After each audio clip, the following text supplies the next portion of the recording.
భారతదేశం కనిపించే మైలురాళ్లకు వేరువేరు రంగులు ఉండటానికి ప్రత్యేక కారణాలున్నాయి.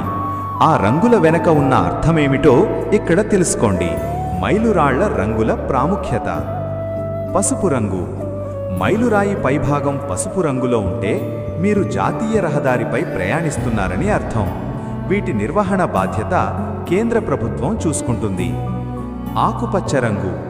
పైభాగం ఆకుపచ్చగా ఉంటే అది రాష్ట్ర రహదారి. వీటిని రాష్ట్ర ప్రభుత్వం నిర్వహిస్తుంది. నలుపు లేదా తెలుపు. మైలురాయిపై నలుపు రంగుంటే మీరొక పెద్ద నగరం లేదా జిల్లా రహదారి గుండా వెళుతున్నారని అర్థం. దీని నిర్వహణ జిల్లా యంత్రాంగం చూసుకుంటుంది. నారింజ రంగు.